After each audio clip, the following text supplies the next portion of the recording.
Kasi, ano bang tinatayo-tayo mo dyan? Tulungan mo kaya akong magbaba ng mga gamit natin. Walang ibang gagawa nito kundi tayong dalawa lang. Kasi! Ano ba yun, Ma? Sigaw naman ang sigaw eh. Naka-headphones na ako, naririnig ko pa rin ang boses mo. Kung tulungan mo kaya ako dito. Hindi ka na prinsesa ngayon, kaya huwag kang umasta na may katulong ka pa. Si Mama naman eh. Tinitingnan ko lang ang bahay na titirhan natin. Sure ba kayo na ito na yun? Dito ako lumaki. Sa tanda ko ng ito, maliligaw pa ba ako dito? Buhati mo itong maleta at dalhin mo na rin sa may pintuan. Napaka-creepy naman ng bahay. Gano'n na ba katagal tong hindi natitirhan? Ilang taon na rin. Mula nang nag-asawa na kami magkakapatid, naiwan na to. Pero dahil pinapaalaga naman sa caretaker, maganda pa rin ang bahay. Sa kataon-taon, pinapaayos si kuya ang mga sira kaya talagang matibay pa to. Hay nako, nakatapak na naman ako dito. Bumabalik na naman ang mga alaala. Bakit ganyan ang reaksyon mo, Ma? Pangit ba ang mga alaala mo rito? Hindi naman. Mga alaala ng lolo at lola mo ang tinutukoy ko. Ma, baka naman may multo dito ha? Kung may multo man dito, wala ka na magagawa pa doon. Wala na tayong ibang pang matitirhan, kaya magtiis ka. Bakit kasi inawi-away niyo pa si Tito Fred eh? Pinalayas tuloy tayo sa bahay nila. Dapat, pumayag ka na lang na doon tayo tumira sa silong ng bahay nila sa Manila. Di sana, nandun pa rin tayo. Kesa dito sa probinsya, no? Mukha tayong ipinatapon sa iwahig, Ma. Iwahig ka dyan! Tumigil ka nga sa mga pinagsasabi mo, ha? Baryo lang ito sa probinsya. May tao pa rin nakatira dito. Pero pwede tayo maghanap buhay dito. Hindi na nga lang kagaya ng buhay natin sa Manila. Hindi ka na pwedeng maging maluho, ha? Ayusin mong buhay mo. Ako na naman ang nakita. Maayos naman kaya ang buhay ko. Nadadamay lang ako sa kamalasan nyo. Wala naman akong magawa kasi nanay ko kayo. Anong sinabi mo? Paduguin ko kayang bibig mo. Ako? Malas? Gusto mo talaga makakita ng minamalas sa tao? Ha? Ipakikita ko sa'yo ngayon. Lumapit ka dito. Ayoko nga. Bakit naman ako lalapit? Nakahanda na yung kamao nyo para manakit. Buhati mo na nga itong maleta. Puro ka dakdak. Puro ka reklamo. Hindi ka na lang magpasalamat sa buhay na meron ka. Oo na po. Magandang araw po sa inyo, Miss Gwen, at sa lahat ng inyong mga tagapakinig. Itago nyo na lang po ako sa pangalang Cassie. Sa Manila na po ako lumaki at nagkaisip. Doon na rin ako nakapagtapos ng pag-aaral. Pero nagbago ang buhay namin ng mama ko nang umuwi ang kapatid niyang panganay na si Tito Fred. Nagtatrabaho siya sa Saudi. At nang magdesisyong wag nang bumalik sa ibang bansa, bumalik na siya sa bahay nila sa Sampaloc, Manila. Doon kami dati nakatira ni Mama dahil pinaalaga sa kanya ang bahay na yon. Pero dahil gagamitin na nila, nagpa siya ang tsuhin ko na ang silong ng bahay ang uukupahan namin. Dahil iuuwi na raw ang pamilya niya na nanirahan sa probinsya ng asawa niya. Hindi magkasundo ang mama ko at ang hipag niya. Matagal na nagdiskusyon sina Mama at Tito Fred. Hanggang sa hindi na talaga sila nagkasundo sa mga desisyon. Aaminin kong matigas ang loob at ulo ng mama ko. Hindi talaga siya papayag na makasama sa iisang bubong ang taong hindi niya kasundo. Yun ang dahilan kaya napilitan kaming umuwi ng Mindoro at tumira sa bahay ni na lolo at lola. Habang nagpapasok kami ng mga dala naming gamit sa loob ng bahay, napansin ko ang isang lalaking kaidaran ko. Napadaan siya at huminto sa tapat ng bahay. Palingalinga siya sa paligid na para bang may hinahanap. Hindi ko nagustuhan ang ginagawa niya kasi para siyang nagmamatsyag. Kaya lumabas ako para sitahin siya. Hoy, ikaw! Anong ginagawa mo dyan? Nagmamatsyag ka ba para magnakaw? Ano? Ha? Hindi ah. Bakit ka nagmamasid? Anong kailangan mo? Matagal na kasing bakante ang bahay na yan. Nagulat lang ako kasi may titira na. Nabili niyo ba yan? Ano bang pakialam mo, ha? Bakit ka ba nagtatanong?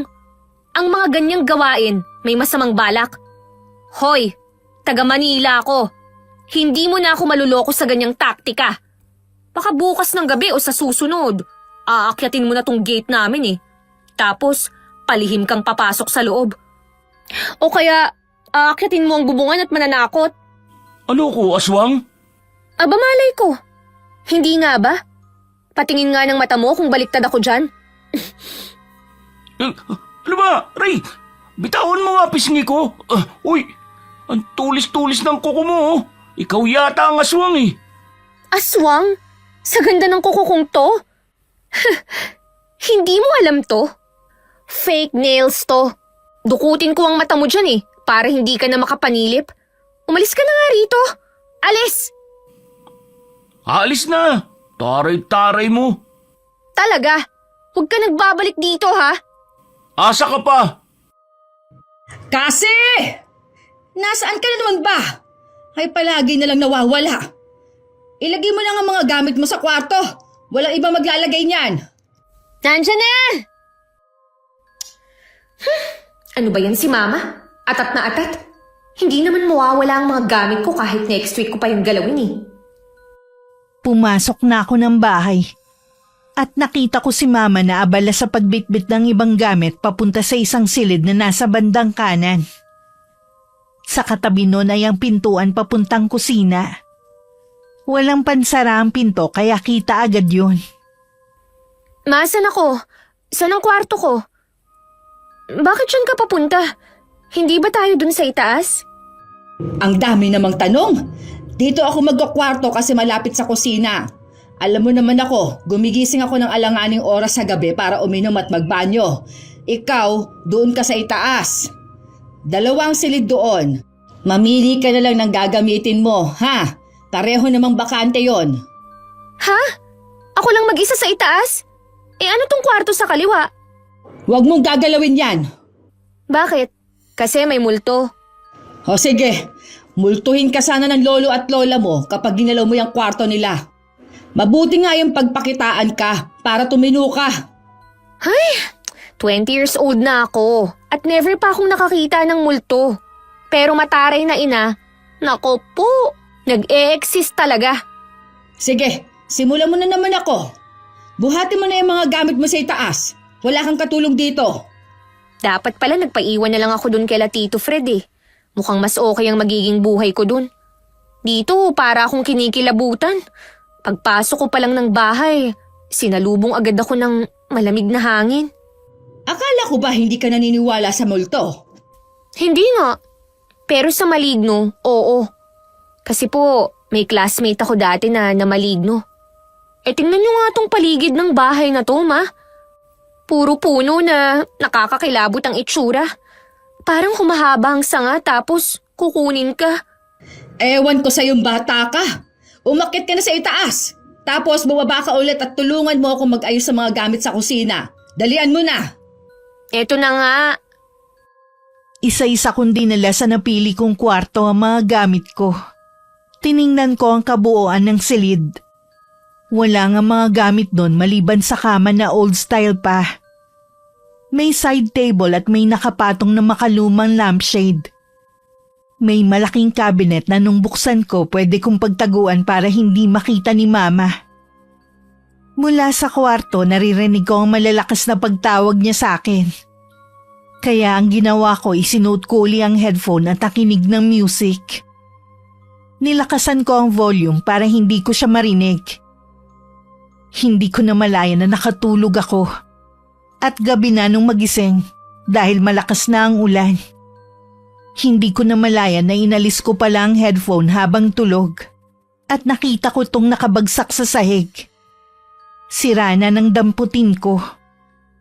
Nakabukas ang bintana sa silid.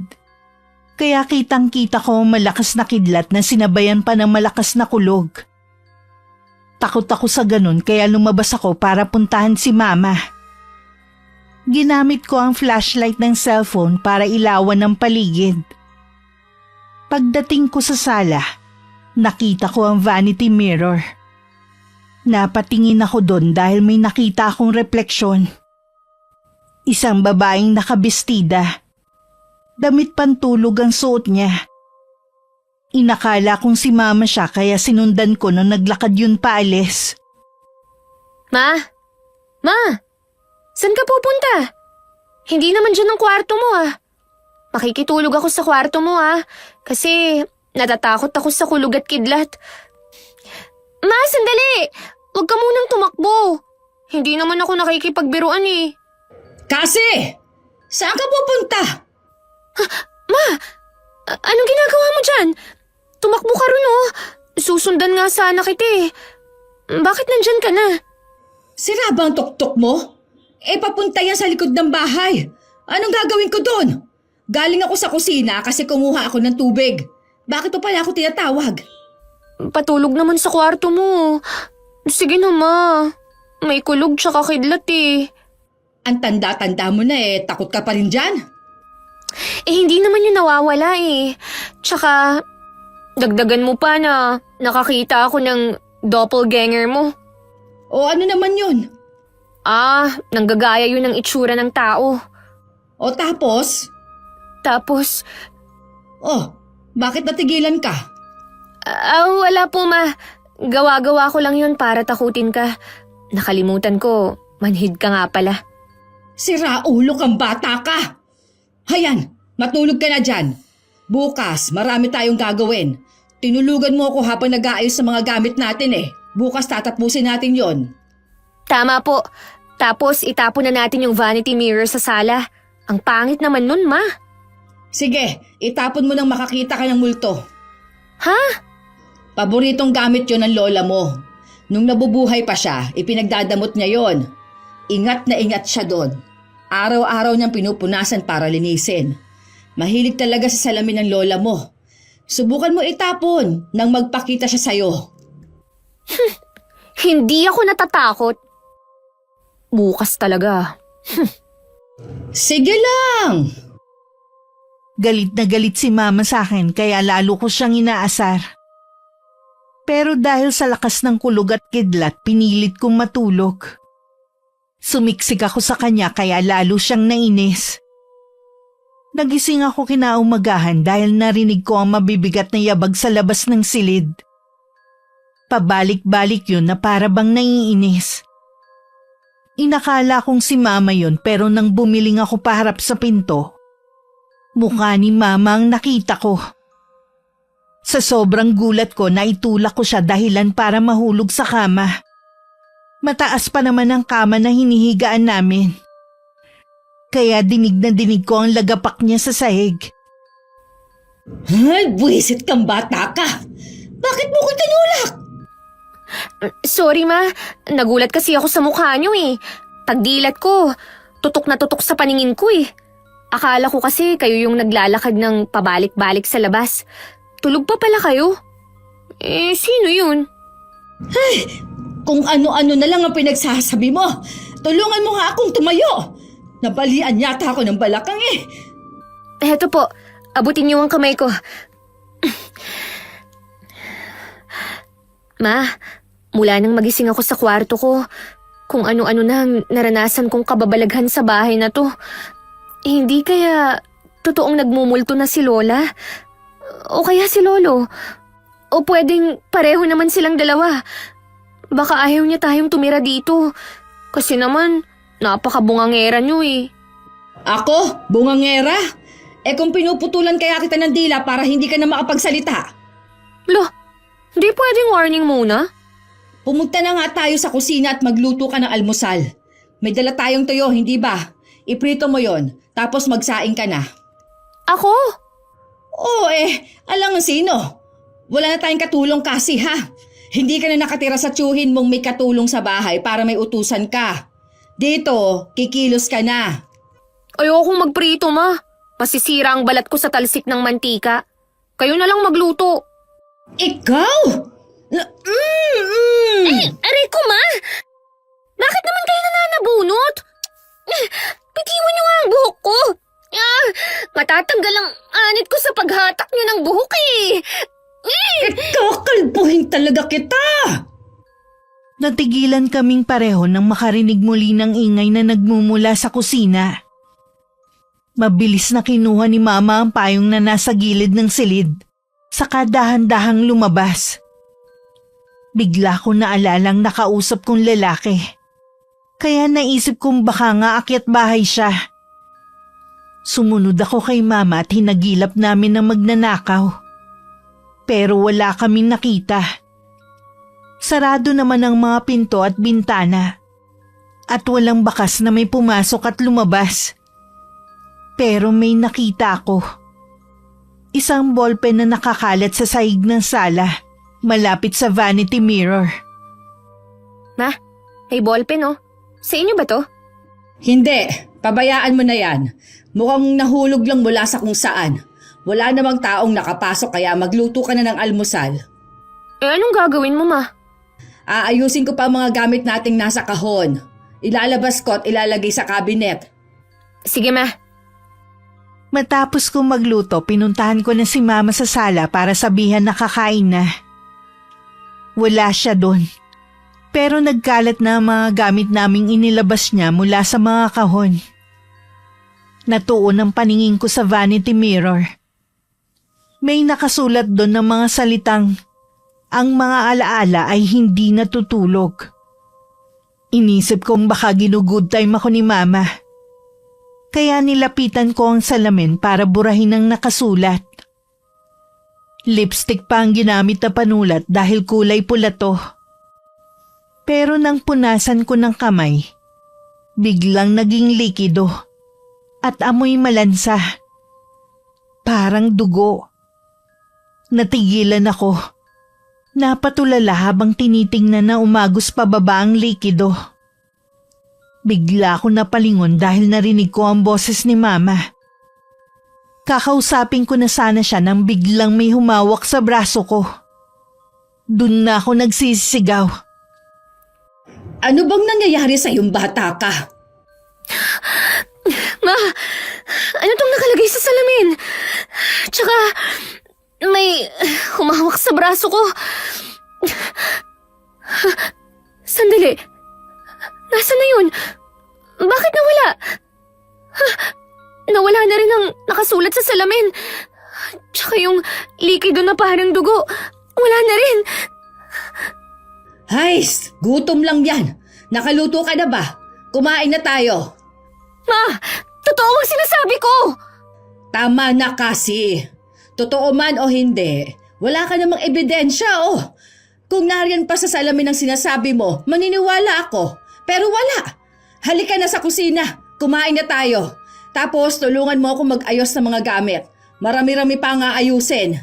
Hindi ko kayang gawin na mag-isa. Ma, feeling ko ang creepy na talaga ng bahay na to eh. Wala bang mystery dito?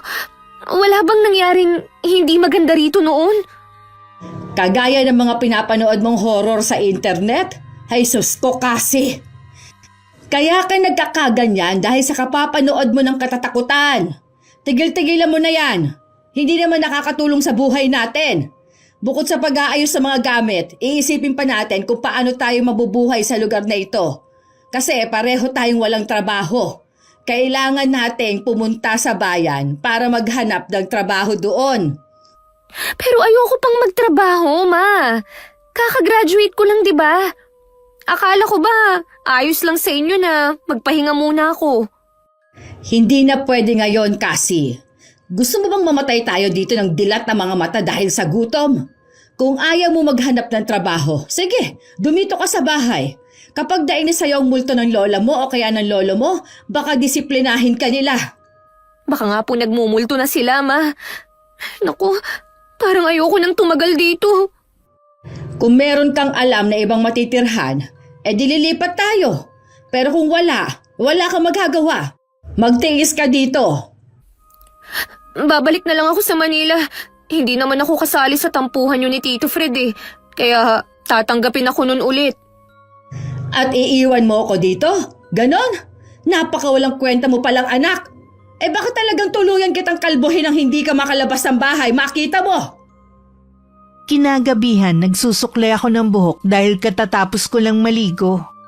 Doon pa rin ako natulog sa silid ni Mama dahil ayoko munang umakyat sa kwarto ko. Kahit inis na inis si Mama sa akin dahil ayaw niyang may kasama sa kwarto niya, nagsumiksik talaga ako sa kanya. Hindi ako naniniwala sa multo.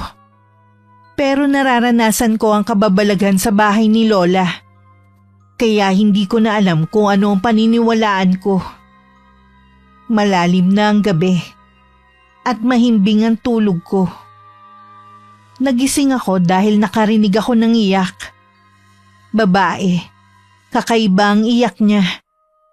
Parang punong-puno ng hinanakit at galit. Kasunod nun ay biglang naglaglagan ng mga gamit na di ko alam kung ano-ano ang mga yun at kung saan banda nangyayari. Pero pakiramdam ko, kahit saan parte ng bahay ko pakinggan ay naroon ng mga ingay. Mabilis ako napabalikwas at nakita ko si Mama na nakaupo sa sulok ng higaan. Nagro-rosaryo. Ma, narinig mo ba yun? Shh! Hindi pa ako tapos magdasal. Huwag ka maingay. Nagdadasal kayo? Ibig sabihin, narinig niyo rin ang mga narinig ko? Yung babaeng umiiyak? Yung parang mga gamit na nalaglag? Kasi, hindi ka talaga masabihan eh. Nakita mo nagro-rosaryo ako. Eh bakit nga kayo nagro-rosaryo, Ma? Hindi kasi ako makatulog. Alangan naman mag-Chinese garter ako. Parang hindi mo alam na ganito ang ginagawa ko para makatulog ah. Sus! Huwag niyo na nga akong lukohin, Ma. Aminin niyo na lang sa akin na haunted ang bahay na to para magawan pa natin ng paraan. Kesa naman ganito ang nangyayari sa atin, di ba? Wala akong naririnig na kahit ano kasi. Nagkakaganyan ka kasi hindi ka nagdadasal. Kunin mo yung isang rosaryo sa drawer ng cabinet na yon at sabayan mo ako magrosaryo. Ay, nako! Dalian mo na! Aray! Bakit naman naninipa? Kabayo ba kayo sa past life nyo? Sakit nun ah. Dalian mo na kasi! Oo na po. Takot na ako dahil sa mga nararanasan ko. Kaya sinabayan ko si Mama sa pagro-rosaryo. Alam kong may lihim ang bahay ni Lola. Ramdam ko. Nararanasan ko na ang mga kababalaghan. Pero ayaw lang aminin ni Mama. Kaya naisipan kong tuklasin na lang ng mag-isa. Para magawan pa ng paraan na matapos yon bago pa lumala ang lahat. Isang umaga nagising ako masakit ang kaliwang pa ako hanggang binte. Nang tingnan ko, nanlaki ang mga mata ko nang makita ang mga kakaibang letra na nakasulat sa balat ko. At ang ballpen na napulot ko nung nakaraang araw nasa kama na. Alam kong itinapon ko yun sa basurahan. At araw-araw naman nagsusunog ng basura si Mama. Kaya nagtataka ako kung bakit nasa kama yun. Kulay pula ang tinta nun. At mukhang yun ang ginamit pansulat sa balat ko. Dali-dali ako lumabas ng silid para pumunta sa banyo na nasa kusina. Para burahin ng tubig at sabon ang nakasulat sa aking binti. Pero pagdating ko sa banyo, ang ilang letrang nakasulat naging isang mensahe na kakaiba ang lengguwahe. Hindi ko maintindihan. Hindi to nabubura. Parang nakatato na sa balat ko. Ma! Mama! Tulong! Nasaan ka ba? Mama! Ano ba yan kasi? Nasa bakuran ako at hanggang doon dinig ang sigaw mo. Napano ka ba dyan sa loob ng banyo? Mama! Hindi ko tumabura! Tulungan mo ako, Ma! Ano ba yan? Ay patingin nga! Eto, Ma! Ano itong nakasulat sa binti ko? Bakit akong tinatanong mo? Eh, ikaw ang nagpatato niyan. Sira ulo ka talaga. Tapos ngayon, iiyak-iyak ka at natatakot pang ganyan. Sinabi ko naman na sa'yo na huwag kang magpapatato, di ba? Katigasan talaga ng ulo mong pinairal mo. Ma! Hindi ako nagpatato ng ganito. Itong butterfly lang sa likod ko ang tato ko. Eh, saan galing yan? Hindi ko nga po alam, Ma. Pagising ko, nandyan na.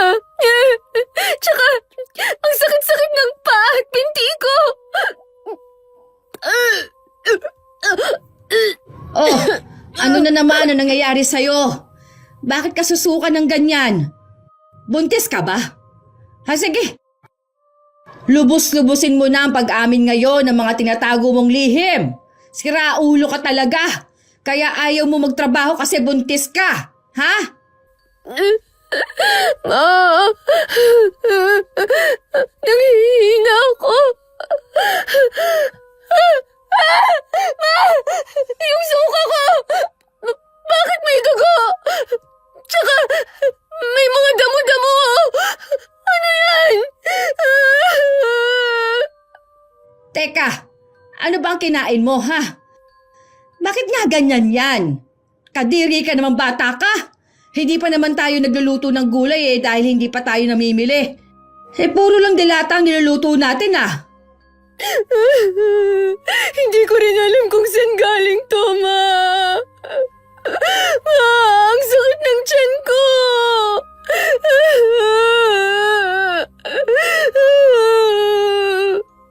Sandali, at kukuha ako ng tubig sa kusina. Nagpahinga lang ako buong maghapon dahil sa sama ng pakiramdam. Pero hindi ako mapakali kung ano-ano ang naiisip ko. Kaya habang nasa labas ng bahay si Mama para kumausap ng kapitbahay, para daw malaman niya kung saan may malapit na center o botika, naglibot naman ako sa buong bahay. Hanggang sa makarinig ako ng mga yabag. Ako lang ang naroon sa bahay kaya alam kong walang ibang tao. Nang mga sandaling yun, hindi ko na pinairal ang takot. Hinagilap ko kung saan nanggagaling ang yabag. Hanggang sa nakita ko ang isang pares ng paa na naglalakad papunta sa likod bahay. Tahimik ko yun sinundan para hindi ako mapansin. Nagtataka ako kung sino siya at kung anong ginagawa ng babaeng yun sa bahay namin. Ilang beses akong kumura para alamin kung totoo ba ang nakikita ko dahil baka kasi multo. Pero malinaw talaga siya sa aking paningin. Nakarating kami sa likod bahay. Pumasok siya sa isang silid at sinarado ang pinto. Nagmadali akong lumapit para maghanap ng sisilipan na butas. Pero bago ko makasilip natigilan ako dahil sa mga sigawan sa loob. Isang lalaking halata sa boses ang edad na kaedara ni Mama. Galit na galit siya sa babaeng pumasok sa silid na yun. At umabot pa sa pambubugbog niya. Iyak nang iyak ang babae habang nagmamakaawa. Makikialam na sana ako nang biglang sumakit ang ulo ko. Dahil nakarinig ako ng matinis na tunog. Nanunuot sa tenga ko. Kasunod nun ay nawalan na ako ng malay. Kasi anak, gumising ka. Ma, nasan ako? Nasa langit na ba ako? Masyadong maliwanag. Masakit sa mata. Ilaw yan sa kisame. Huwag mong titigan. Ano bang ginagawa mo doon sa tapat ng bodega sa likod ng bahay? Mabuti at nakita ka ni Lucio. Nakahandusay ka raw doon. Lucio? Kumusta ka, Aya? Kaboses niyo po yung lalaking narinig ko sa silid na yun. Sabihin niyo, ano ang ginawa niyo sa babaeng yun? Bakit niyo siya binugbog? Nasaan na siya? Ano bang pinagsasabi mo kasi? Siya si Lucio. Siya ang caretaker na binabayaran ni Kuya para bisitahin lagi ang bahay na ito. Kung nananaginip ka at kung ano man ang nangyari sa panaginip mo, huwag mo ibintang sa kanya. Sus ko kang bata ka. Pero ma, dinig na dinig ko po ang nangyari sa bodega. Hindi ako pwedeng magkamali. Baka nga nanaginip ka lang. Dahil siguro biglang naiba ang paligid mo kaya ka nagkakaganyan. Lumaki ka sa Maynila at bigla ka napunta rito sa probinsya. Maninibago ka talaga. Lumalabas-labas ka rin minsan. Hayaan mo, papupuntahin ko rito ang pamangking kong si Gerald para may kausap kang kaedad mo. Gerald? Oo, pamangking ko siya. Makikilala mo rin siya. Pasensya ka na, Lucio, ha. Naabala ka tuloy. Salamat nga pala sa pangungumusta mo. Maayos naman kami sa bahay na ito. Huwag kang mag-alala. Ma, hindi tayo maayos dito. May multo nga rito eh. Puro na lang kababalaghan ang nangyayari sa bahay na to. Paano tayo naging maayos nun? Tumahimik ka nga kasi. Pagpasensya mo ng anak ko, ha, Lucio. Ganyan talaga siya makipag-usap. Alam mo na, laking Maynila. Nga pala, kapag tinawagan ka ni Kuya at kinumusta kami, sabihin mo, kumakain pa naman kami ng 3 beses sa isang araw. Hindi ko lang alam kung kailan magiging 2 beses na lang. Marami-rami pa naman ang dilata namin. Sana ka mo, naging masaya na siya. Pamilya pala talaga kayo ng mga mapagbiro. Ganyan din kung magsalita si Sir Fred. Paano? Aalis na ako. Ay nga pala, dinalang ko kayo ng mga gulay at prutas. Ay, salamat naman. May makakain na akong totoong pagkain. Di ba, hindi ka naman kumakain ng gulay? Kesa naman puro delata, ma. Ako na ang magdadala sa kusina ng mga pagkain na yan. Nagbabalat na rin ako ng mangga. Uy, mukhang masarap ah. Aray, ang sakit pa rin ng binti ko. Ha? Teka, ano to? Ma! Ma! Yung nakatato sa binti ko, parang dumudugo. Tsaka, bakit may nanana? Ano? Patingin nga. Aba, namamagana nga. Yan ang sinasabi ko sa'yo. Kung kani-kanino ka nagpapatato, mukhang na-infection ka na. Hindi ko nga po ito tattoo. Bigla na nga lang lumitaw dyan sa binti ko eh. Sandali, patingin nga. Teka, hindi to ordinaryong tato. Hindi nga po yan tattoo, Manong. Si Mama kasi ang kulit eh. Bakit ka nagkaroon ng ganito? Saan mo nakuha? Meron ka bang nakaaway? Hindi pa nga ako gumagala dito sa lugar na to. Kaaway na agad. Tama. Yung lalaking nakausap ko nung bagong dating kami rito. Sinabihan ko kasi siya na magnanakaw. Kasi nagmamasid sa amin eh. Baka nagalit siya. Naku, pusong mamon naman nun. Bakit nga ho pala? Ang kataga na nakasulat sa binti mo, hindi ito basta katagalang. Isa itong sumpa. Ho? Sumpa? Ang katagang nakasulat, isang dasal na tanging mga mambabarang lang ang nakakaanam. Sila ang tanging nakakabigkas niyan. Kung ganun, mambabarang kayo? Ano? Hindi ah. Kasasabi niyo lang kaya na mambabarang lang ang nakakaalam at nakakabasa. Bakit alam niyo? Oo nga naman. Isa akong albularyo. Albularyo? Nasaan ang nakasipit na dahon sa tenga niyo? Anong dahon na nakasipit sa tenga? Di ba ganun yun, Ma? Ganun ang fake healers eh. Faith healers. Kung ano-ano na lang lumalabas sa bibig mo, bata ka. Nga pala, Lucio, kung ano man yung tumubo dyan sa binti ng anak ko paano maaalis yan? Galit. Galit ang dahilan kung bakit siya nilagyan ng sumpa. Hindi ko masasabi ang paraan ng pagtanggal kung hindi ko naman malalaman ang punot dulo nito. Kahit ako, hindi ko rin ho alam. Nangyari lang ito dito sa bahay na to. Kaya Ma, aminin niyo na lang kasi na may misteryo ang bahay niyo na to. Para matapos na ang lahat. Baka ikamatay ko pa to, Ma eh. Barang na to oh. Sumpa-sumpa na ang topic. Wala nga kahit anong nangyari dito. Bakit ba ang kulit mo? Masaya kaming namuhay dito. Ang alam ko lang, Armalite ang bunganga ng tatay ko at kabaliktaran niya ang nanay ko. Pero walang kababalaghan sa bahay na ito. Baka naman may nagagalit sa'yo. Masama rin kasi ang ugali mo eh. Baka ginagantihan ka na. Ako? Iisipin ko muna kung sino ang gagawa nito sa akin. Pero Manong, hindi ho ba pwedeng gamutin niyo na lang ako para matapos na? Wala talaga akong idea kung sino ang mambabarang sa akin eh. Di ba albularyo kayo? Susubukan ko. Uuwi muna ako para kumpletuhin ang mga gamot na kailangan sa panggagamot. Babalik ako sa Huwebes. Bakit sa Huwebes pa? Sa 3 araw pa yun. Kailangang isagawa ang ritual sa Huwebes ng gabi dahil mahina ang kapangyarihan ng kalaban. Kailangan matapos ang gamutan bago ang Biyernes dahil ang araw na yun ang pinakamalakas nilang araw. Isa pa, hindi basta-basta ang sumpa na kinapit sa iyo. Kaya hindi rin basta-basta mga gamit na kailangan kong dalhin. Naku po, kung ilang araw pa, buhay pa kaya ako nun? Ano ka ba naman kasi? Gusto mo patayin na kita ngayon para matapos na agad? Si mama naman. Mula nang malaman kong binabarang ako, doon na ako binalot ng takot.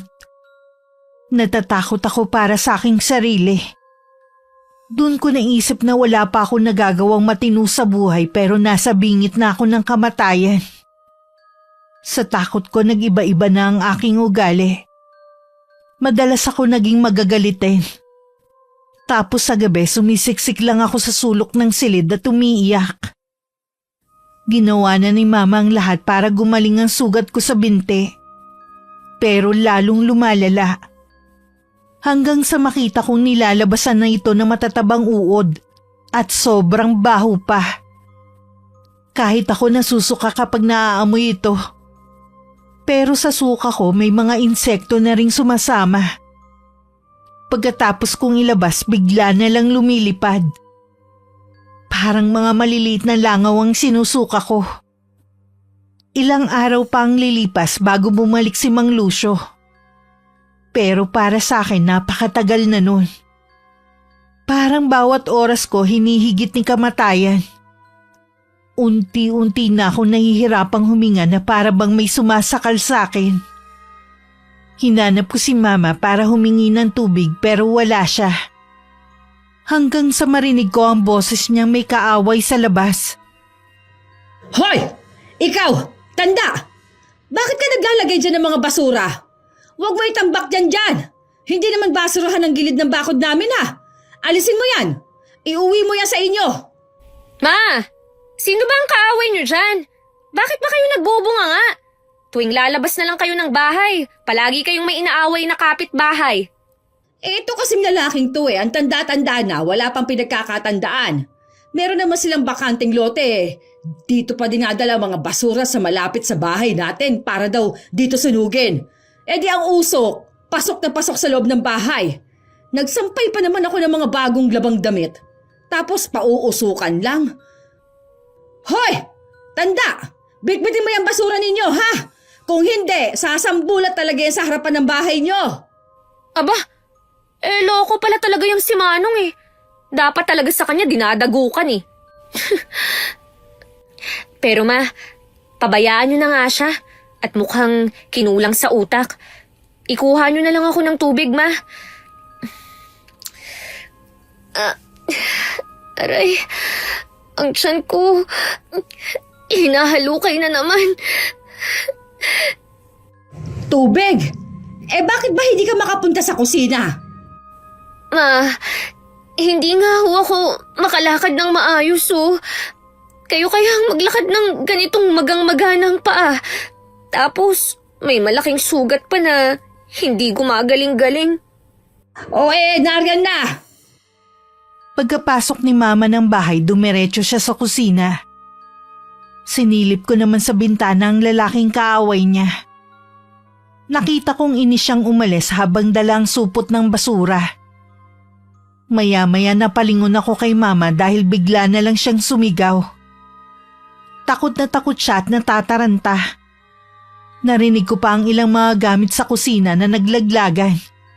At ang iba pinagahagis niya na parang may kaaway. Kahit hirap ako sa paglakad, pinuntahan ko siya para tingnan kung ano nangyayari. Ma! Ano ba yan? Bakit nagsambulat ang mga gamit dito? Bakit ka ba nagwawala? Sino na naman ba ang kaaway mo? Nag-iisa ka lang naman dito sa kusina. Kasi... Ano ba yun? Bakit kayo namumutla dyan? Sa banyo. Ha? Ano yun? Teka. Ano bang nangyayari? Bakit ang daming bubwit at mga ipis ang naglalabasan sa banyo? Hindi ko nga alam. Magbabanyo sana ako kanina. Pero pagbukas ko, yan ang sumalubong sa akin. Ano ba to? Sino ba ang gumagawa nito sa atin? Bakit ba tayo ginaganito? Bago ka na kasi, Ma. Hanggang dito ba naman may nagagalit sa inyo? Ano bang pinagsasabi mo dyan? Eh kasi naman, ang sama-sama ng ugali nyo eh. Wala pa tayong isang buwan dito. May lihim na kayong kaaway.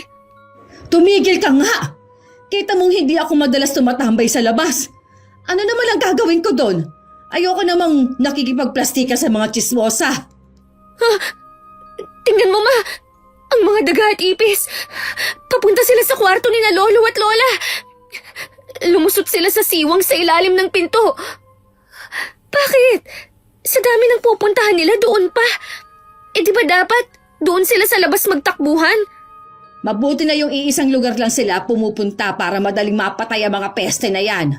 Sandali, kukuha ako ng pang-spray sa mga salot. Mabuti talaga at bumili ako ng maraming pang-spray sa Maynila. Pero Ma, paano kung pagbukas nyo ng pinto atakihin ka ng mga yun? Mga daga yun. May rabies din ng mga yun eh. Kesa manatili sila dito sa bahay. Baka pagguhuin pa nila ang bahay na to sa kakangat-ngat nila eh. Wala na tayong matitirhan. Hindi ko na napigilan si Mama sa balak niya. Pero sinamahan ko na lang siya. Pagbukas ng pinto, gulat na gulat kami dahil wala na dun ang sandamakmak na mga daga at ipis. May ilang nasa ilalim ng kama pero nag-alisan din na makita kami. Yun ang unang beses na nakita ko ang loob ng silid ni na Lolo at Lola. Maayos to at malinis na para bang inalagaang mabuti. Nakarinig kami na may kumukutkot sa ilalim ng kama. Inisip ni Mama na doon nagtatago ang ilan sa mga daga at ipis. Kaya yumuko siya para silipin. Nakita raw niya ang isang baol na nginangat-ngat ng mga daga. Inisprayan niya muna yon para mag-alisan saka hinugot ang baol. Sa kuryosidad namin, nagpasya kaming tingnan ang laman nito. Pagbukas pa lang, sumalubong agad sa akin ang amoy kulob at amag. Napaubo ko dahil sa alikabok. Nakaramdam ako ng hilo at lalong tumindi ang pananakit ng tiyan ko na para bang pinipiga ang bituka ko. Maya-maya sumuka na naman ako ng dugo, na sinundan ng mga uod at insektong may pakpak. Dahil sa tindi ng sakit, hindi ko na nakayanan.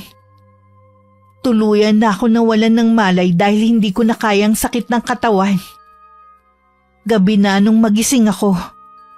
Nasa bahay na si Mang Lucio.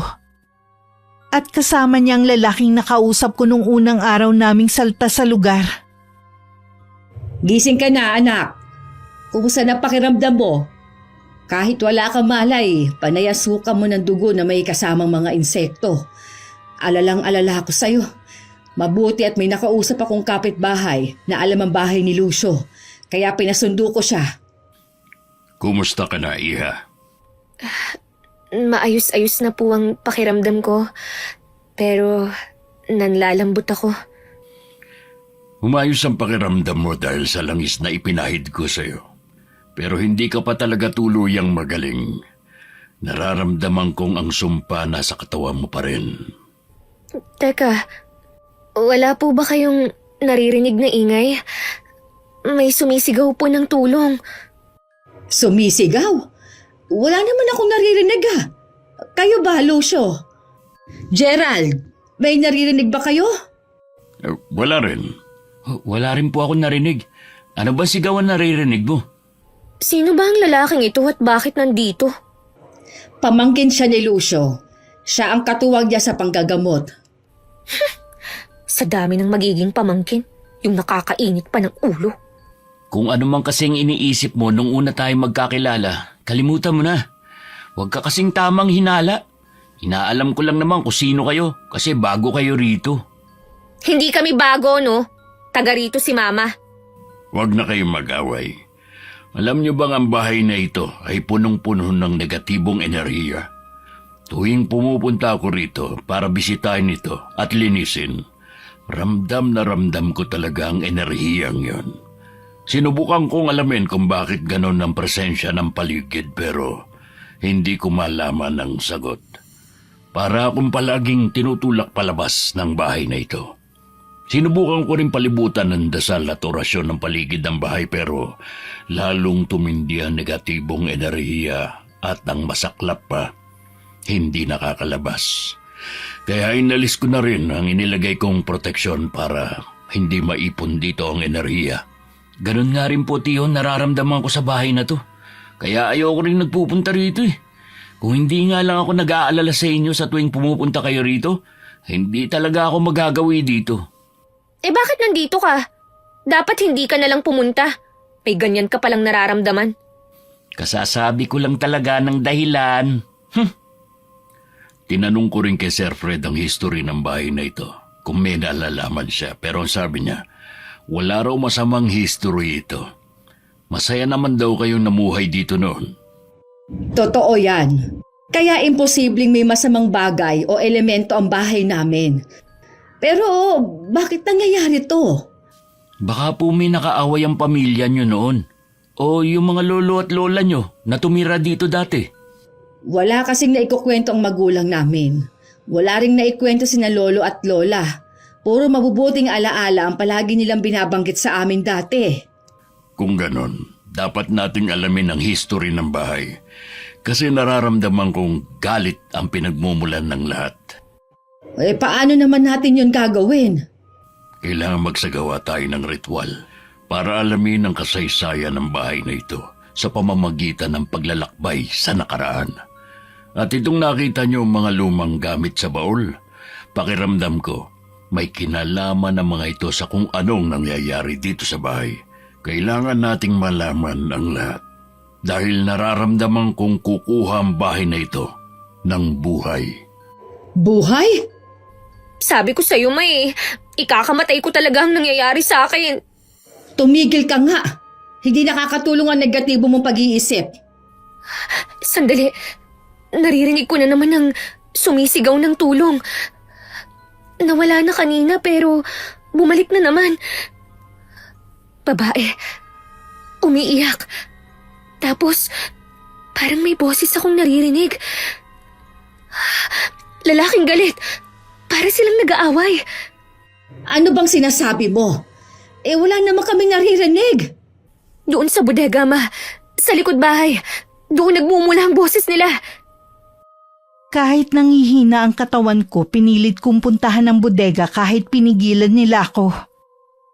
Sa pag-aaway kasi na ginagawa nila, pakiramdam ko balak patayin ang babaeng humihingi ng tulong. Nakasunod sila Mama sa akin habang papunta ako sa bodega. Hinayaan ako ni Mang Lucio na puntahan yun. Sa paniniwala niyang may nilalang na ginagamit ako para iparating ang lihim ng bahay ni Lola. Habang papalapit ako sa bodega, palakas ng palakas ang pag-aaway at bugbugan. Pahina ng pahina ang paghingi ng saklolo ng babae. Hanggang sa hikbi na lang ang naririnig ko. Hinawakan ko ang doorknob para awatin ng lalaking nananakit sa babae. Pagbukas ko ng pinto, nakita ko ang lalaking ginagahasa ang babaeng kaidaran ko. Napatakip ako sa bibig dahil sa pagkabigla. Pagkatapos mabilis akong lumapit para saklolohan ng babae. Itinulak ko ang lalaking nasa edad 40 na. Saka ko nilapitan ng babae. Pero nang hawakan ko siya sa braso, bigla siyang sumuka ng dugo na may kasamang mga uod at insektong may pakpak. Sumambulat yun sa akin dahilan para mapasigaw ako. Kasi! Ano ba yan? Ano ba nangyayari sa'yo? Sumusuka ka na naman ng dugo at insekto. Lucio! Tulungan mo ang anak ko! Tulungan niyo siya! Pinapatay niya siya! Hindi ka namin maintindihan kasi. Wala naman kaming nakikita. Tayo lang ang nandito sa bodega. Nakikita niya ang nakaraan. Anong nakaraan? Sabihin mo, Iha. Ano pa ang nakikita mo? Ang lalaki! Hahampasin niya ng pala ang babae! Tulungan niyo ako! Masakit! Bakit nasasaktan din ako kapag sinasaktan niya ang babae? Nagdilim ang paningin ko ng sandaling yun kaya nawalan uli ako ng malay. Paggising ko, ikinuwento ko pa sa kanila ang mga nakita ko na akala kong panaginip. May dumating na isang babaeng kaidaran din ng lalaking nakita ko. Sinaklolohan niya ang babaeng ginahasa at nagalit siya sa lalaki. Ang babaeng yun ang sumalo ng tama ng pala para sa dalaga. Dahil hindi na kinaya ng katawan ko ang mga pangyayari, dinala ko ni Mama sa kwarto para magpahinga. Pagkatapos nagpunta siya sa kusina dahil maghahapunan na. Hindi na umuwi sina Mang Lucio at Gerald dahil sa pag-aalala sa amin. Napansin ko ang katawan ko ay kung ano-ano ang nakalagay. May suot akong rosaryo sa leeg. Meron din nakapulseras. Bigat na bigat ako sa nakapatong sa akin tiyan ng magising. At nalaman kong Biblia pala yun. Nang alisin ko, nakaramdam ako ng kaginhawaan. Maya-maya nakarinig ako ng boses ng babae na parang nagdadasal. Pero ibang lengguwahe at paulit-ulit ang sinasabi niya. Nanunuot sa tenga ko ang boses niya. Sobrang sakit dahilan para sumigaw uli ako ng malakas. Tumakbo sila Mama palapit sa akin. Kasi, ano nangyayari? Mauubusan ka na ng lakas dahil sa kasusuka mo. Mas malaki na ang mga uod na inilalabas mo. Ngayon, meron na rin mga bulate. Pati ang sugat mo sa binti.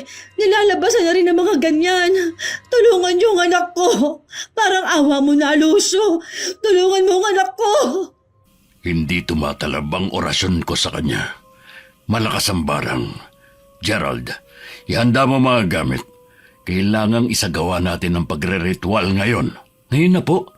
Bukas pa ang Biyernes, Tiyo. Kailangan nating palitawin ang kalaban. Kailangan nating malaman kung sino ang bumabarang sa kanya. Hindi na niya kakayanin kung paaabutin pa ng bukas. Pero, Gawin mo na! Kailangan ng anak ko na maggamot. Hindi mo ba nakikita ang itsura niya? Ha? Maawa ka! Maawa kayo sa kanya!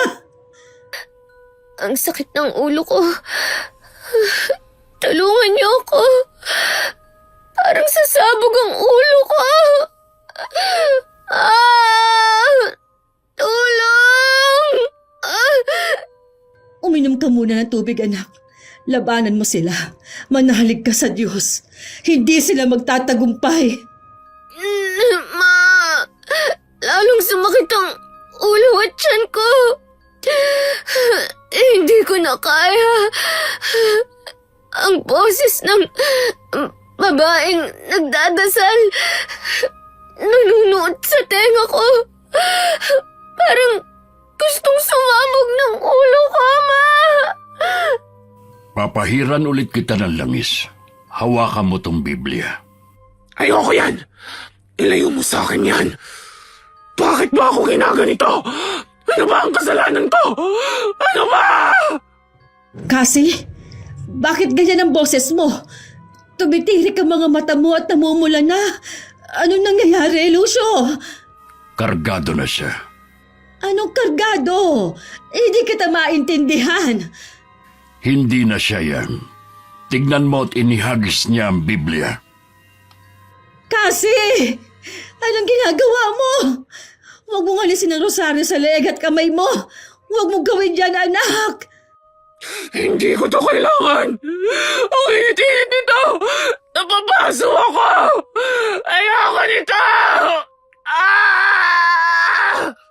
Naku po, pinatid niya ang rosaryo. Nagwawala siya. Sinasaktan niya ang sarili niya. Kasi, tigilan mo yan. Huwag mo sugatan ang sarili mo! Ang sakit ng sugat ko! Ang sakit! Huwag kasi! Kailangan natin siyang igapos. Tulungan mo ko. Kunin mo ang lubid na hinanda natin kanina. Igapos natin siya sa higaan. Pakawalan niyo ako! Papatayin ko kayong lahat! Kayo ang dahilan kung bakit ako naghihirap! Bakit ako? Bakit ako ang sinasaktan niyo? Ako ang biktima dito! Ako! Pakawalan niyo ako! Mga hayop kayo!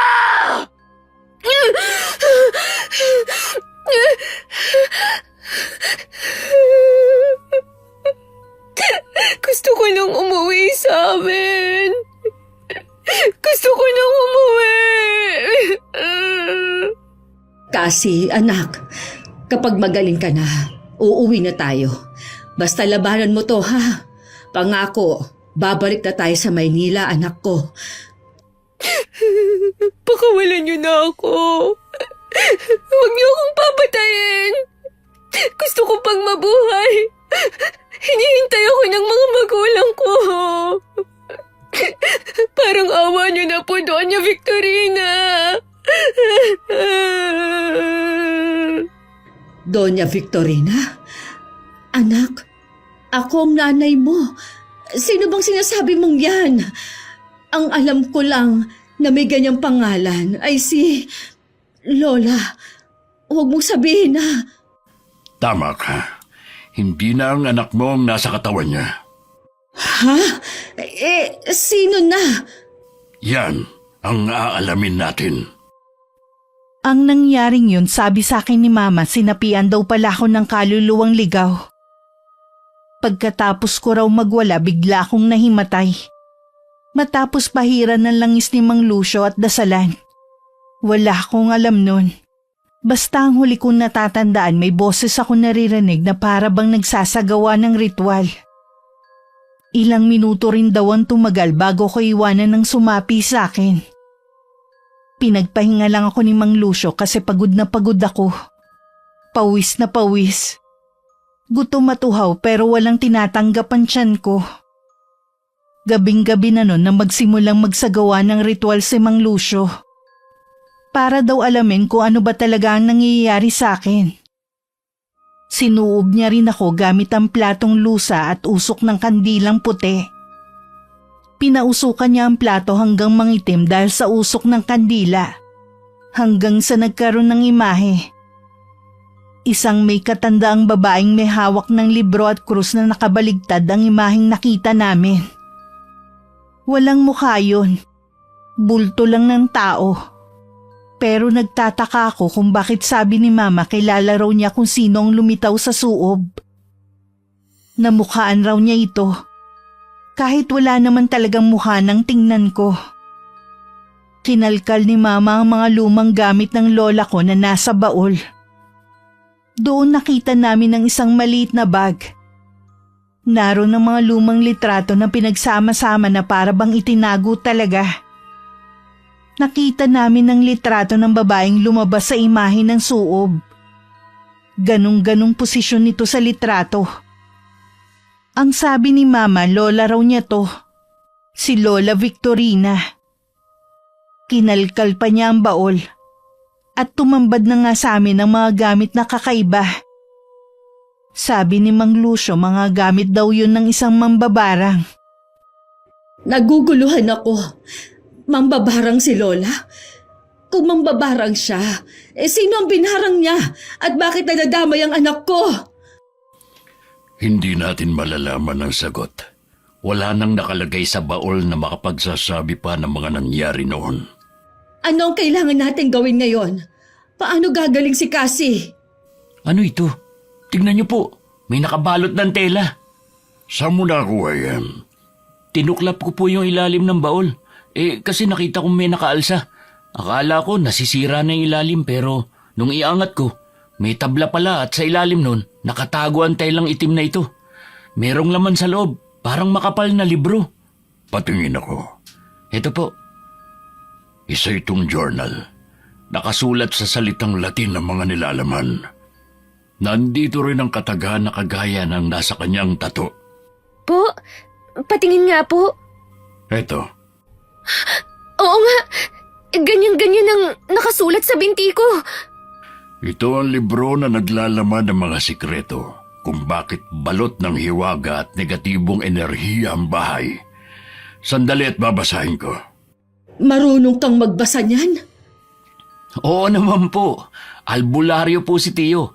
Alam niya mga lingwaheng ginagamit ng mga mambabarang o mangkukulam. Kasi kung hindi niya alam yun, hindi niya kaya magpagaling ng mga biktima nila.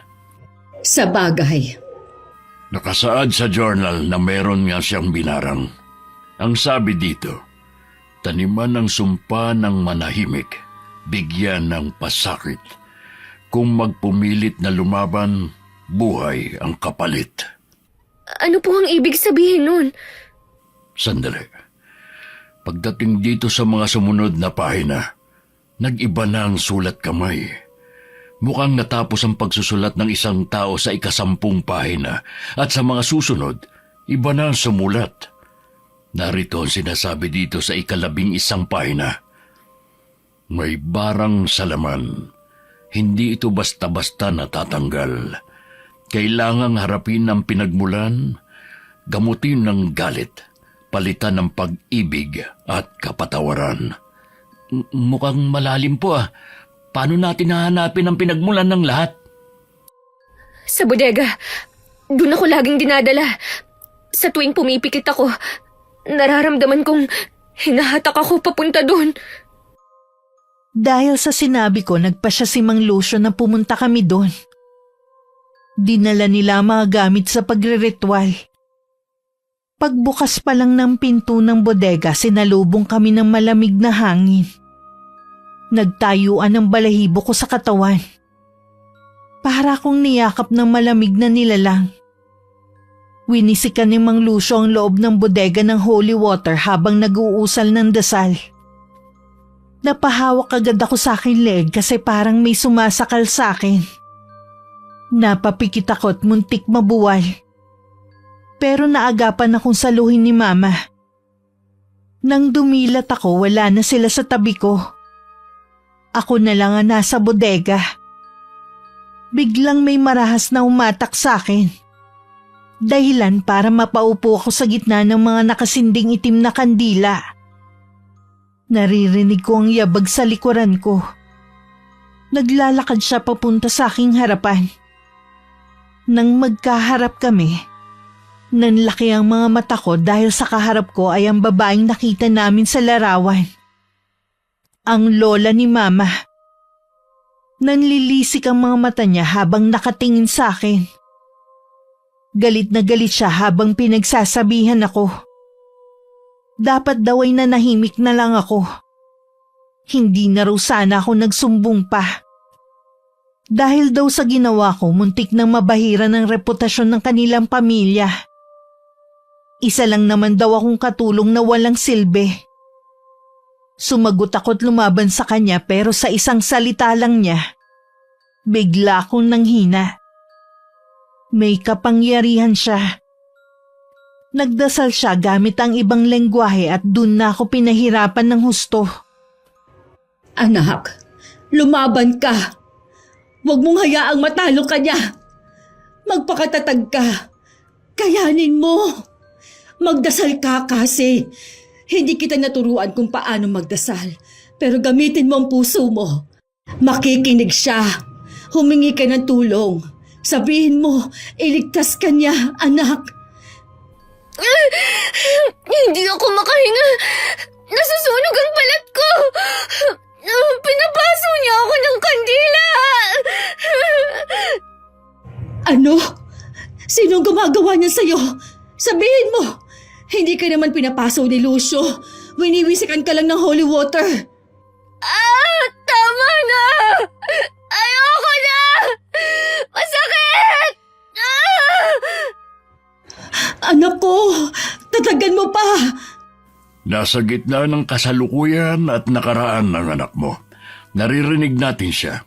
Dumadaing. Pero ang spiritual niya nasa nakaraan. Nakikipaglaban siya sa mambabarang na nagpapahirap sa kanya. Ano? Ibalik mo siya! Parang awa mo na! Hindi ko alam kung anong mangyayari sa kanya. Baka mapahamak siya. Ano ba ang dapat nating gawin? Siya lang ang makapagliligtas sa sarili niya. Gerald, Po, tiyo? kumuha ka ng palangganang may tubig. Kailangan ko siyang sunduin doon. Dahil kapag hindi siya nakabalik, baka pati siya ay mamatay. Opo, Kumuha ka na rin ng asin. sige po. Paano mo siya susunduin? Astral projection. Ihiwalay ko ang spirito ko sa katawan. Kailangan ko lakbayin ang nakaraan kung saan dinadala ng mambabarang ang iyong anak.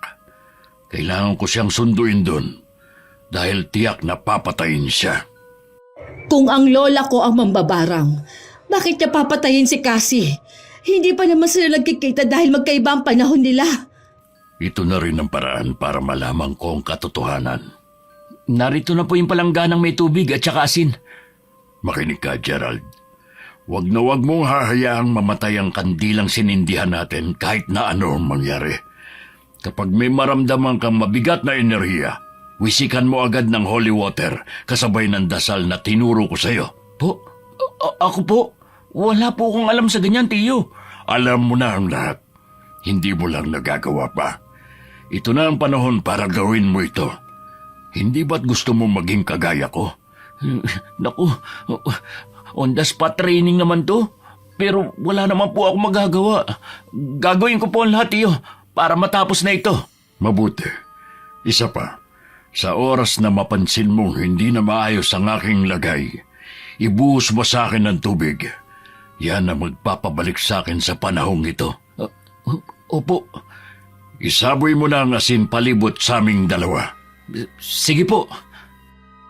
Habang nakikipagtalo ko sa babae, bigla akong napatingin sa pintuan ng bodega. Nakita ko si Mang Lucio. Tinatawag niya ako. Napangiti ako dahil pakiramdam ko ligtas na ako. Tumayo ako para lapitan siya pero sinabunutan ako ng babae. At marahas na ibinalik sa pwesto. Kahit nanghihina, pilit ko siyang labanan. Nagtataka lang ako dahil hindi ako tinutulungan ni Mang Lucio. Parang hindi siya makalapit. Nakatayo lang siya sa pintuan at tinatawag ako. Kaya pinilit kong talunin ng babae. Itinulak ko siya at kita ko pang sumalya siya sa mga kandilang may sinde. Pagkatapos dali-dali akong tumakbo palapit kay Mang Lucio. Nang hawakan ko ang kamay niya, bigla na lang may malakas na hangin na tumulak sa amin. Pagdilat ko, nasa bodega uli ako. Pero sila mama na ang kasama ko. Hawak pa ni Mang Lucio ang kamay ko habang humahagod siya ng hangin. Tangan naman ni Gerald ang palanggana habang nakatingin kay Mang Lucio na basang-basa ng tubig. Anak, kumusta ka na? Maayos na bang lagay mo? Mabuti at nakabalik ka. Salamat talaga kay Lucio at nasundo ka niya. Ma, wala na akong alam sa nangyayari. Bakit parang kung saan-saan ako napupunta? Nakita ko yung babaeng nasa picture. Galit na galit siya. Papatayin niya ako, Ma. Umalis na tayo dito. Natatakot ako. Oo, anak. Masiguro ko lang naligtas ka na. Aalis na tayo dito. Hindi ba pwedeng ngayon na tayo umalis? Pakiramdam ko, bawat oras, nababawasan ang buhay ko. Binabarang niya ako, Ma. Ang mga paa ko, hindi ko na maigalaw. Ha? Namamaga na rin ang kabilang binti mo. At nagsisimula na rin magkaroon ng mga sugat kagaya sa kabila. Ano tong nakasulat sa binti mo? Ano yan? Patingin. Diyos ko po. Bakit? Ano po yan? Ibang sumpa na ito. Nakipagkasundo na siya sa dyablo para ibigay ang buhay mo.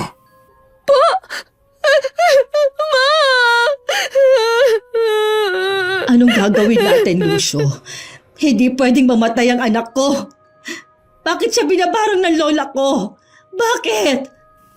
Nang lakbayin ko ang nakaraan, marami akong dinaan ang pangyayari bago ko mahagilap ang anak mo. Ang asawa ni Doña Victorina may kinahasang katulong noon. Nagsumbong ang dalaga sa kapitan, pero dahil matalik na kaibigan ng pamilya ang kapitan, sinabi nito sa pamilya ni Doña Victorina ang nangyari. Mambabarang siya. Dahil sa galit niya sa ginawang kahihiyan ng dalaga, pinarusahan niya ito, isinumpa. Pinahirapan sa pamamagitan ng barang. Pero, bakit nadadamay ang anak ko sa nangyayari noon? Ang sumpang ginawa niya, konektado sa lahi ng dalaga. Buong angkan hanggang sa kaapu-apuhan ay tatamaan ng sumpa. Ganun katindi ang galit ng ginang sa dalaga. Kasi hindi lang siya sa kapitan nakapagsumbong, pati sa pamilya at angkan niya.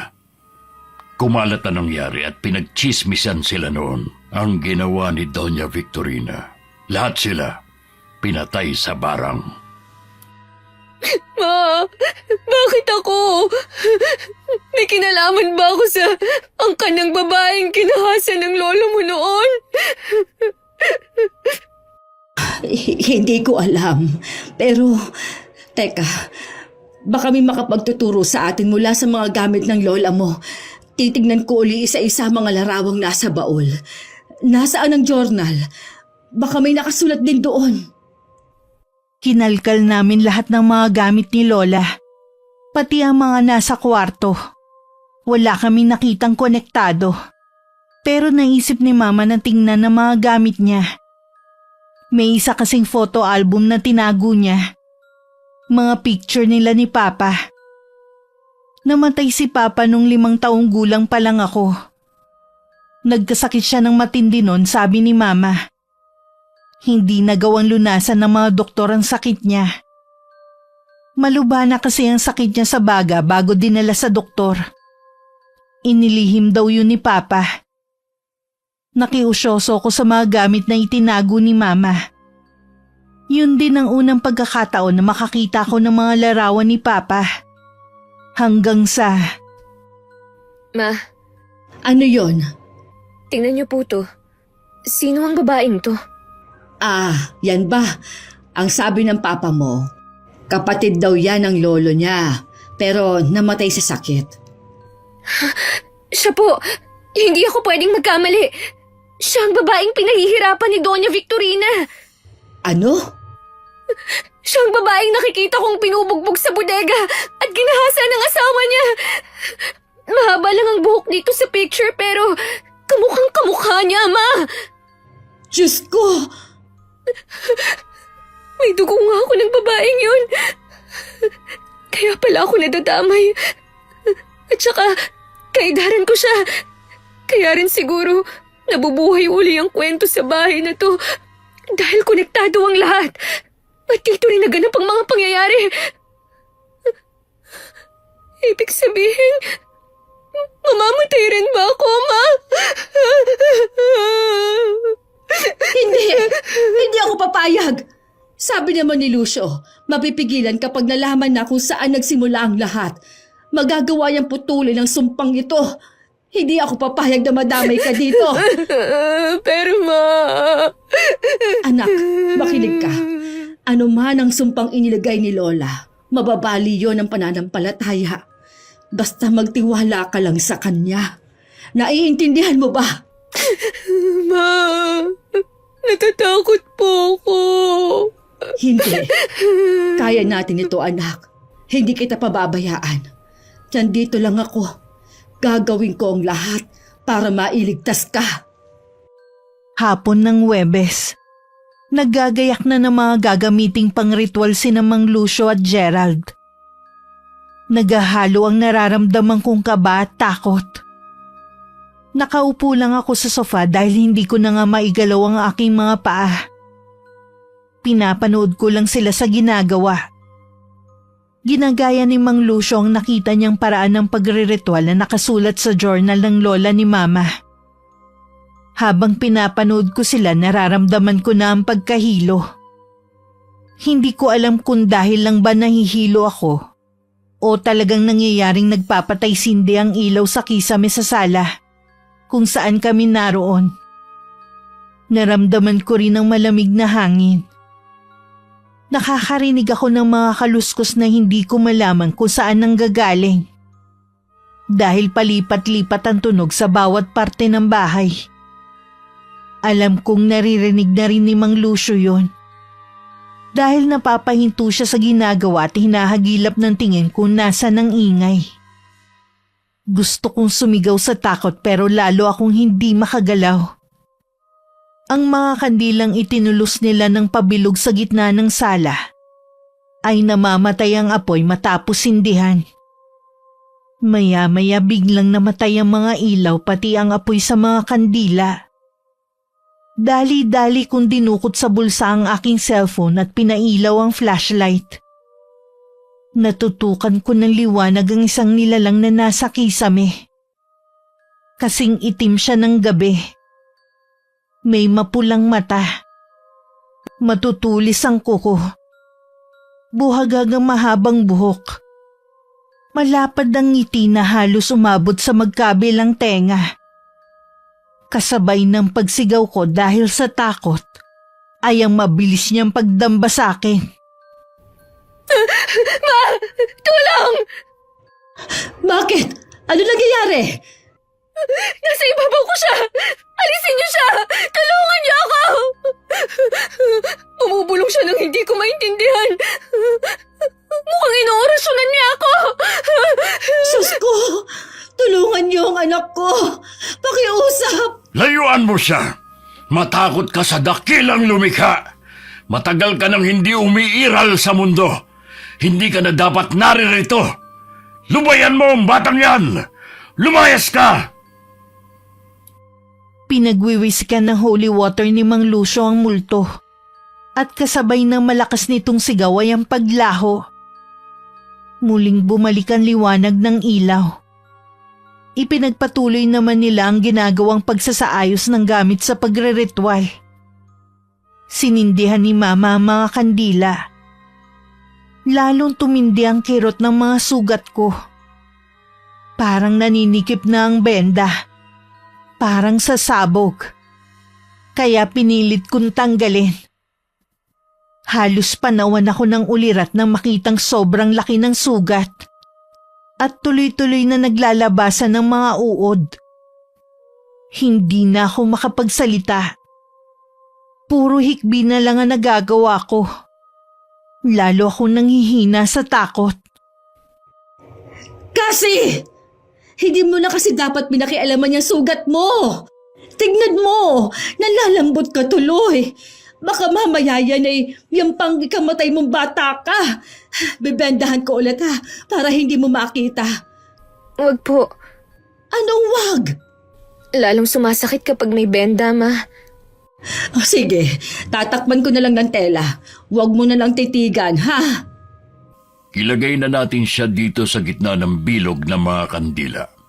Gagaling na po ba ako pagkatapos nito? Kailangang maging matatag ka.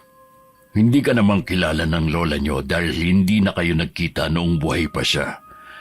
Hindi matahimik ang kaluluwa niya dahil sa sumpang iniwan niya. Ang sinusundan niya lang ay ang sumpa at ang dugo ng mga taong isinumpa niya. Ano po ang gagawin ko para matapos na to? Kailangan mo magpakatatag. Harapin mo siya ng buong tapang at ipakilala mo sa kanya ang iyong sarili.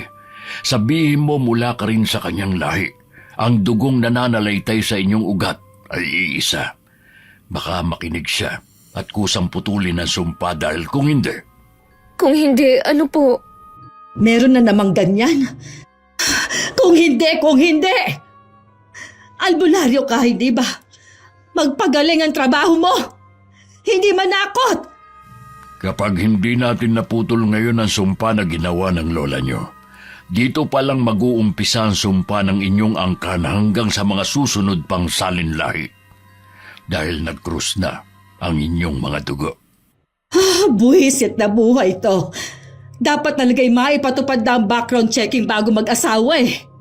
Saka, Aling Carmina, hindi po porke mga albularyo kami kaya naming gamutin ang lahat. Tao lang po kami. May hangganan din ang kakayahan. Ang doktor nga po hindi rin kayang isalba ang tao na hanggang doon na lang ang buhay. Para mo na bang sinabi na walang kwenta ang gagawin natin ito? Nasa huli, hindi pa rin gagaling ang anak ko. Hindi naman po sa ganon. Sa ganito pong sitwasyon, ang pinakamakapangyarihan po sa lahat ay ang dakilang lumikha sa atin. Kailangan po natin magbalik loob sa kanya, humingi ng tawad, at humingi ng tulong para iligtas niya tayo. Siya lang po ang makakatulong sa atin ngayon. Kami po, mga kasangkapan lang po niya. Huwag na kayong magtalo. Kailangan natin magkaisa. Multo ng isang mambabarang ang kalaban natin dito. Kahit multo na lang niya ang narito, malakas pa rin ang kapit ng sumpa. At mas malakas ito nung mamatay siya. Paano po ang gagawin natin? Ang gagawin natin, palilitawin siya. Nakita niyo ang asin na nakaguhit na bilog sa sahig sa bandaron? Kailangan siyang maikulong dun. Kapag nasa loob na siya, hindi siya makakaalis. Pwede na siyang kausapin hanggang sa siya na ang kusang magtanggal ng sumpa. Paano? Kung hindi siya makinig? Meron naman ho kaming plan B. Kaso hindi po pwedeng sabihin yun. Kasi ang multo po nakakarinig din yan. Nag-iisip, kapag nalaman nila ang plano natin, pwede silang gumawa ng paraan para matalo tayo. Kaya ihanda na lang po natin ang ating sarili. Kasi sa oras na lumitaw siya sa ating paningin, yung kanina na itsura niya, mas nakakatakot pa siya doon. Tumigil ka na, Gerald. Hindi nakakatulong ang sinasabi mo.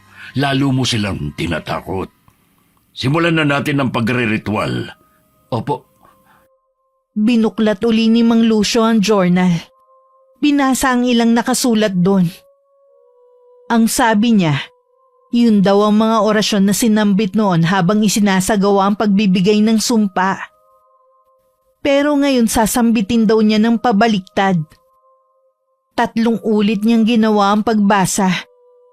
Habang si Gerald naman ay nagwiwisik ng holy water sa buong bahay. Pagtataboy daw sa multo para mapilitang lumitaw. Maya-maya napasigaw kami ni Mama dahil biglang tumalsik si Gerald at dumausdos sa sahig. Tiningnan ko ang pinanggalingan niya. Sa dingding unti-unting may bulto ng tao ang lumitaw. Kulay itim na para bang anino. Lalong nilakasan ni Mang Lucio ang pagbigkas ng orasyon. Hanggang sa nagalit na ang multo. Sino ka lapastangan para gawin ito? Sinusubukan mo putulin ang sumpang ibinigay ko sa babaeng yan? Hindi siya ang babaeng isinumpa mo. Matagal na siyang patay. Namatay rin siya dahil sa sumpa. Pinahirapan mo siya hanggang kamatayan. Sinungaling! Nararamdaman ko sa kanya ang dugong nananalaytay sa kanyang ugat. Paano mo nasabing hindi siya yan? Oh, nananalaytay sa kanya ang dugo ng babaeng pinatay mo. Dahil apo siya nun, kagaya mo, apo mo rin siya mula sa iyong dugo. Huwag mong binibilog ang ulo ko, lalaki! Lapastangan ka! Hindi mo mapuputol ang sumpang ibinigay ko sa kanya. Isa siyang malanding babae. Makate! Inakit niya ang asawa ko. Pagkatapos ay ipinagkalat na siya'y ginahasa. Ang kapal na mukha niyang gawin yon. Sa amin, na mula sa prominenteng pamilya, dinungisan niya ang aming reputasyon. Dapat siyang mabatay. Ginahasa naman talaga siya eh. Kitang-kita ko kung paano siya sa pilitang hinubaran. Nagmakaawa siya, pero hindi siya pinakinggan. Siya ang biktima, pero siya ang pinarusahan niyo. Lumalabang ka pa rin talagang babae ka. Gusto ko nang itago ang sarili ko sa kinauupuan ko. Nang makita ko ang matinding galit sa kanyang mga mata. Nang ipakita na niya ang kanyang sarili. Tama si Gerald Mas nakakatakot na siya. Hindi siya kagaya ng nasa larawan na maganda, disente at kahanga-hangang babae. Isa na siyang halimaw, kulubot ang balat, may matulis na mga kuko, mapula ang mata at may presensyang mabigat na puno ng galit at selos.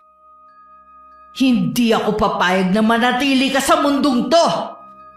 Papatayin kita hanggang sa kahuli-hulihan mong salinlahi. Hindi nga ako siya! Tigilan mo na ako! Tulong! Sinasakal niya ako! Layuan mo siya! Matakot ka sa dakilang lumika! Tignan mo ang kanyang liwanag! Hindi mo ko madadala sa ganyan lalaki. Mas malakas na ako ngayon kesa dati. Hanggat nandito ang babaeng to, hindi ako matatahimik. Papatayin ko siya! Wag! Parang awa mo na, Lola. Wag ang anak ko. Pakiusap. Wag siya. Ano? Anak? Sino ka? Ako po ito. Natatandaan mo pa ba? Si Carmina, ang anak ni Romualdo at Veronica. Si Cassie, anak ko siya. Parang awa mo na. Putulin mo na ang sumpa. Patay na ang babaeng isinumpa mo. Pero dahil nadamay ang mga kaapu-apuhan niya, kaya pati ang sarili mong apo, mamamatay rin. Isang malaking kalokohan! Maniwala ka. Damhin mo ang dugong nananalaytay sa kanya. Dugo mo rin ito. Mas nararamdaman mo lang ang dugo ng babaeng isinumpa mo dahil nakatuon ka sa galit mo sa kanya. Pero damhin mo, Lola. Dugo mo rin ang nananalaytay sa kanya. Hindi! Hindi niyo ako maluloko! Pinaniniwala niyo ako para lang iligtas ang buhay niya? Kung ganon, idadamay ko na rin kayong lahat na narito! Nagtangka siyang magsambit uli ng orasyon para muling magsagawa ng bagong sumpa. Pero inunahan siya ni Mang Lucio. Kitang-kita ko ang paghawak niya sa kanyang ulo na para bang nasasaktan. Sumisigaw siya. Galit at pilit na lumalaban. Pero hindi niya magawang sambitin ang kanyang orasyon dahil sa pagkalito. Malakas kasing sinasambit yun ni Mang Lucio ng pabaliktad. Hanggang nakita kong napaluhod na siya dahil sa panghihina. Ang galit niya ay unti-unting naging mahikbe. Hanggang sa humagulgol. Lapastangan siyang babae. Kinuha niya loob naming lahat. Babae, pasunurin, pero meron palang masamang balak. Kinuha namin siyang kasambahay at tinulungan makapag-aral. Pero mas nanaig ang kanyang kapangahasan at pagkatuso. Inakit niya ang asawa ko. Dahil sa pag-aakala kapag nagkaroon sila ng relasyon at nagkaanak, makakakuha siya ng mas malaking pabor. Ginawa nilang tagpuan ng imbakan ng mga pagkain. Doon sila gumawa ng milagro sa tuwing wala ako. Pero ang kataksilan nila hindi maitatago kailanman. Huling-huli ko siya sa pambubuyo at pang-aakit sa asawa ko. Oo, pinagsamantalahan siya dahil kasalanan niya rin naman yun. Pero ang sakit na idinulot niya sa akin nandito pa rin, sa puso ko. At dinagdagan pa niya dahil sa pagkakalat na dapat ay isa na lang lihim ng pamilya. Napakasama niya! Lola, ilang dekada na po ang lumipas. Wala na kayong lahat. Natapos na ang buhay ninyo dito sa lupa. Alam kong pagod ka na. Ang tagal niyo na rin kinimkim ang lahat. Kapag hindi niyo magawang magpatawad, hindi kayo makakatawid ng payapa. Patuloy kayong makukulong dito. Maghihirap ang mga taong may dugo ng bawat naging sangkot sa lahat. Higit sa lahat, kami na mga mula rin sa lahi ninyo, nadadamay na. Paano naman po kami? Ang anak ko, si Cassie, dugo niyo rin siya. Tingnan mo ang kalagayan niya ngayon. Maaatay mo bang mawala ng saysay ang buhay niya? Bata pa siya. Hindi pa nagsisimula ang buhay niya. Putulin mo na po ang sumpa, Lola. Nakikiusap po ako. Apo, siya, mula sa dugo ko. Bakit nagkaganon? Wala kaming alam sa nakaraan niyo.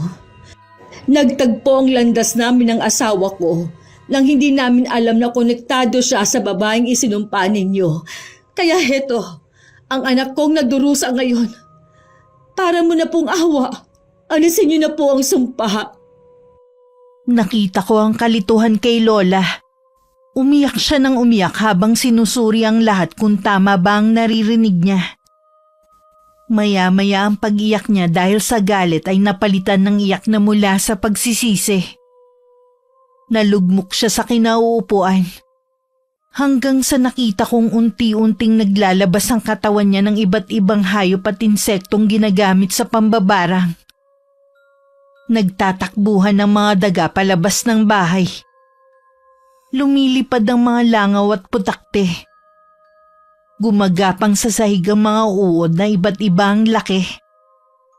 Ilang minuto rin yun nangyari. Hanggang sa ang multo ni Lola ay unti-unting naglaho. Nang wala na siya, nawala na rin ang mga daga at insekto. Naiwan kaming tulala. Hindi makapaniwala sa mga nakita. Nabasag ang katahimikan na magsalita si Mang Lucio. Wala na siya. Tinapos na rin niya ang sumpa. Hindi ko na nararamdaman ang bigat na enerhiyang bumabalot sa buong bahay. Anak, kumusta na ang pakiramdam mo? Gumaan na, Ma. Pero ang paa ko masakit pa rin ang sugat at hindi ko pa rin maigalaw. Hindi yan basta-basta mawawala. Sugat pa rin yan na kailangang gamutin hanggang sa maghilom. Magkakapeklat ako nito. Ang laki pa naman ng mga sugat ko.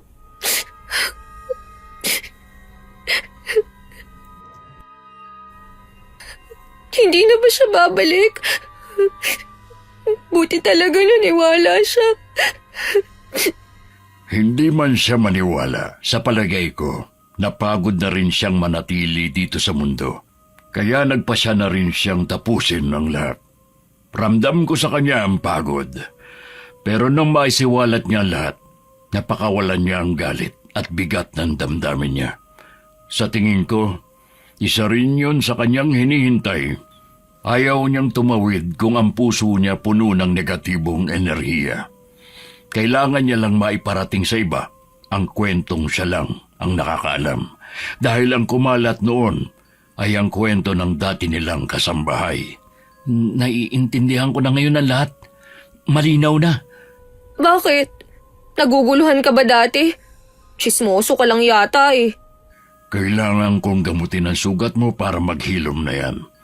Tapos, ito mga gamit ng lola nyo, kailangan ng sunugin para wala nang maiwang bakas ng kahapon. Wala nang negatibong enerhiya ang mahatak para hindi na mabalutan ang bahay na ito. Ginawa namin ang lahat ng sinabi ni Mang Lucio. Sa likod bahay, dun namin sinunog ang mga gamit mula sa silid ng lola ko. Wala kaming iniwan kahit isa. Lalo na ang baol ng mga gamit ni Lola Victorina. Habang pinagmamasdan ko ang apoy sa mga nagliliyab na gamit, nakaramdam ako ng presensya mula sa bodega. Lumingon ako at nakita ko ang kaluluwa ng babaeng dating kasambahay ni na Lola Victorina. Nakatanaw siya sa mga gamit na sinusunog. Nang makita niya ako, napayuko siya. Ramdam ko ang pagkapahiya niya. Doon ko nalaman na tama nga ang mga kwento ni Lola Victorina. Siya ang nagsasabi ng totoo. Dahil naramdaman ko sa babaeng yun ang pagsisisi at kahihiyan. Dahil sa kasinungalingang ipinagkalat niya nun sa lugar na yun. Sinunog na rin namin ang mga gamit sa bodega. Pakiramdam ko kasi may natira pa doon na pinamahayan ng mga lihim. Kahit sinabi ni Mama na ang mga gamit doon ay hindi nakabilang sa mga naiwang gamit ng lola namin, pinasunog ko pa rin. Maraming salamat sa lahat ng tulong ninyo magtiyuhin, ha? Kung hindi dahil sa inyo, patay na ang anak ko ngayon. Ma, paulit-ulit talagang sabihin yan. Baka gusto mo na talaga akong mamatay. Kapag naririnig ko yan, para akong hinahatak sa hukay eh. Ikaw na lang ang gumagawa ng takot mo. Kung kailan tapos na ang lahat, saka ka naman natatakot ng ganyan.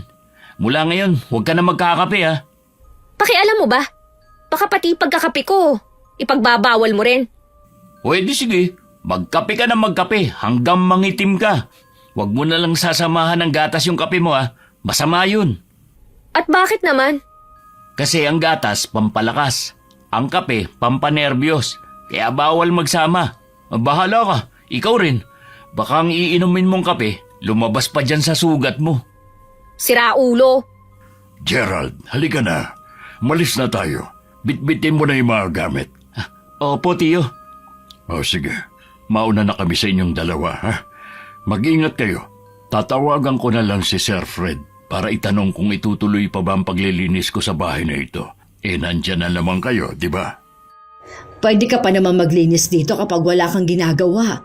Hindi rin naman namin kayang linisin ang ibang parte ng bahay kagaya na lang ng bubong. Pag-iisipan ko. Siya nga ho pala, hindi ba albularyo kayo? Bakit po pala kayo nagtatrabaho dito bilang caretaker? Wala ba kayong kinikita sa panggagamot at pagtataboy ng multo? At saka sa pakikipaglaban sa mga mambabarang kagaya ni Lola? Hindi naman ako naniningil sa mga ganong bagay. Kawang-gawa ang tawag doon. Kapag tinawag ka sa ganong serbisyo, ang tawag doon, calling. Ha? Sige po. Tinawag na. Calling pa. Salamat po uli sa tulong nyo. Ay sige, alis na kami. Tara na, Gerald. Opo. Kunin mo. Ano to?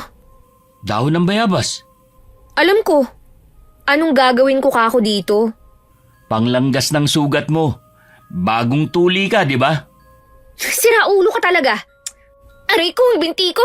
Sumakit tuloy. Huwag ka nang babalik dito ha. Buiset! Tama na yan. Halika na sa loob ng bahay. Ama, kanina nakita kong may inabot ka kay Mang Lucio. Ano yun ha? Nakasobre pa. Love letter ba yun? Love letter ka dyan. Pera ang laman nun. Pera? Akala ko ba hindi siya nagpapabayad? Ilang araw natin siyang inabala kasi. Saka, kailangang may maiabot ka sa mga ganyan na kahit magkano lang. Kasi kung wala raw, nagkakasakit sila. Tama. Baka nga sumakit ang tiyan nila. Kasi gutom sila. Wala silang pera eh. Umiiling akong sumunod kay Mama papasok ng bahay. Napahinto ako saglit at pinagmasdan ang kabuuan nito. Noon ko lang napansin na maganda pala ang bahay ng lola ko. Maaliwalas. At puno ng mga kwentong mula noon ay iningatan ko na sa aking puso.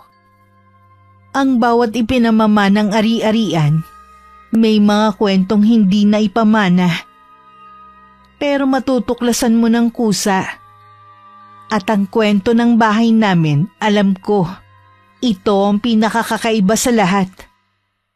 Marami pong salamat sa inyong pakikinig sa aking kwento. Muli po ako si Cassie. More power po sa inyong channel, Miss Gwen. Wakas.